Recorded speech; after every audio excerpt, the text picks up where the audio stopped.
Now we have another dreamer that's going to share his story, Jason Vallery. I've known him since he was in high school, so it's so great to see him turn into the very fine young adult that he is. And he's a great role model. You'll get to hear in just a moment.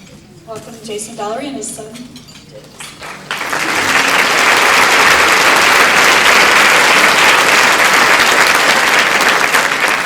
Hi, I'm Jason Vallery, as Lori said, and she invited me here. Well, first of all, I'm a dreamer. She invited me here to talk about my experiences with the Ivy Dream Foundation, and a little about who I am. I'm married. My lovely wife is over there at table 41, and this is my son James. He's 7, in 2nd grade. I work for Microsoft. I support a particular arm of the federal government. So I haven't had a lot to do this week.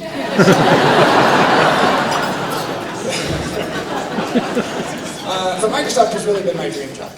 I'm passionate about technology, computers, computer science, and I'm fortunate enough to work for this company, and I think the Ivy Dream Foundation helped me get there.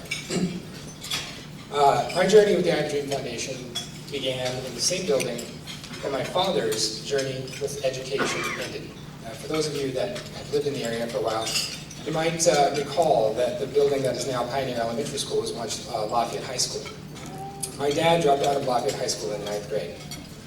My mom often teased him when I was a kid that she was smarter than he was because she made it to the 10th before she dropped out. So when I was in 4th grade, though, I was attending Pioneer, and I was adopted by the Ivy Dream Foundation. And it was based on the low-income status of my family, and shortly thereafter, my family divorced, unfortunately. And my mom and I moved to Longmont, my dad moved to Boulder. And because of various financial situations, we were forced to move around the area a lot, actually. Over the course of my kindergarten through 12th grade education, I attended 7 different schools. Summer before I was in 8th grade, my mom had fallen in with the wrong crowd, and she was fired from her job, and we were about to be evicted from our home.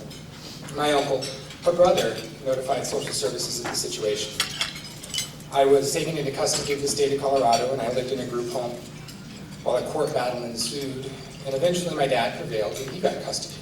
I moved in with him in Boulder in a tiny little trailer that was a bit too small for him and my stepmom and stepsister and I, and so we moved once again to Longmont. I was fortunate enough to live in Longmont all 4 years of my high school, and I went to Longmont High School. I tell you this story because it underscores the commitment the Ivy Dream Foundation made to me.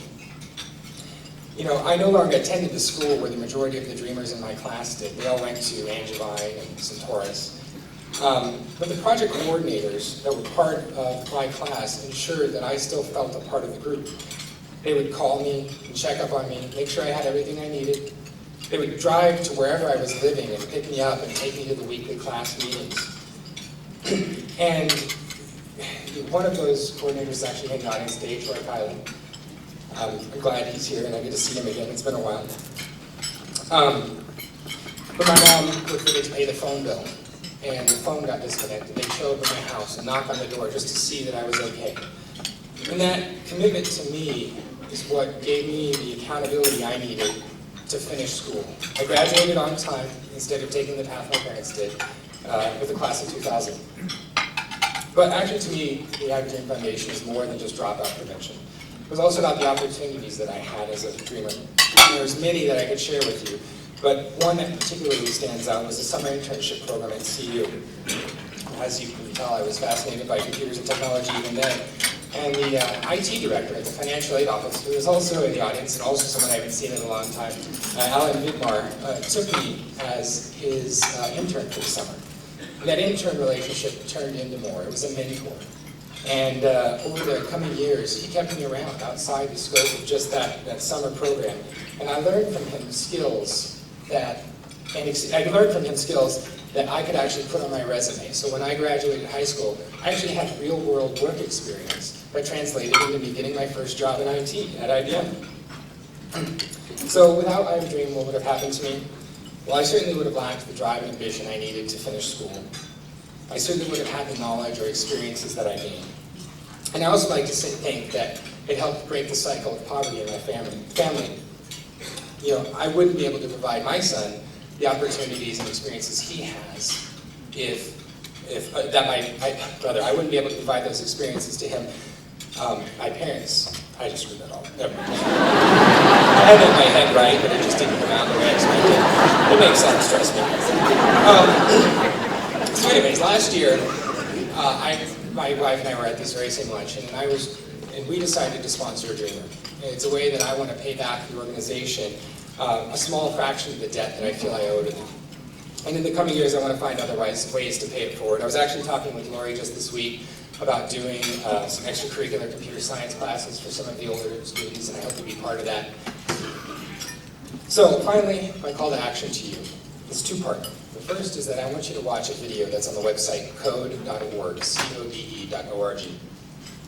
On there you'll find a video from many of today's technology leaders discussing the value of computer science education and how important it is to our future.